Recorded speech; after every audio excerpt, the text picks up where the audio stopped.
সংসদে পাশ হওয়া bank resolution আইনে আগের ব্যাংক লুটেরাদের ফিরে আসার সুযোগ নেই বলে জানিয়েছে বাংলাদেশ ব্যাংক।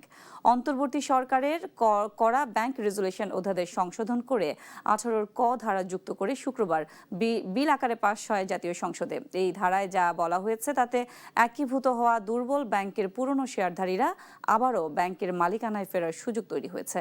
বিভিন্ন মহলে প্রশ্ন উঠেছে, তবে কি আবারও ফিরছে এসালম আর নাসা গ্রুপের মতো লুটেরারা? বিস্তারিত প্রতিবেদনে।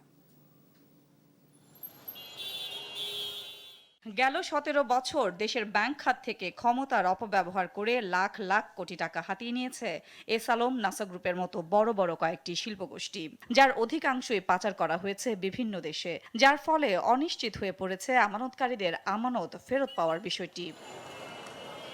এমন বাস্তবতায় গ্রাহকদের আমানতের নিশ্চয়তা দিতে ব্যাংক রেজুলেশন অধ্যাদেশ জারি করে অন্তর্বর্তী সরকার। তবে শুক্রবার অধ্যাদেশটিতে সংশোধন এনে আইনে রূপান্তর করে জাতীয় সংসদ, যেখানে নতুন করে যুক্ত করা হয় 18 ক ধারা, যা নিয়ে সমালোচনা তৈরি হয়েছে বিভিন্ন মহলে।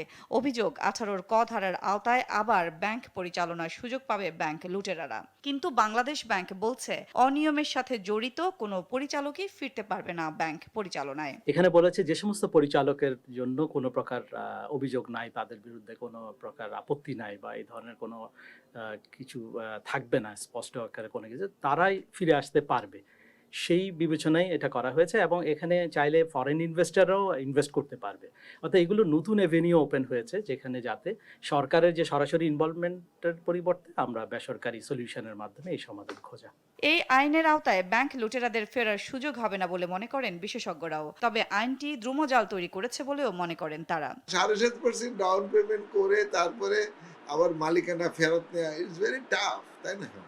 তো সুতরাং এই ক্লজটা, এটা যদিও বাইরে থেকে মনে যেন আবার তাদের ফিরে জায়গাটা সহজ করে দিল, কিন্তু আমার মনে হয় এটা খুব টাফ হবে। নতুন এই আইনে একীভূত ব্যাংক পরিচালনার জন্য বাংলাদেশ ব্যাংক ও সরকার এ পর্যন্ত যে অর্থ ব্যয় করেছে তার 7.5% পরিশোধ করে আগের মালিকরা এর নিয়ন্ত্রণ নিতে পারবেন।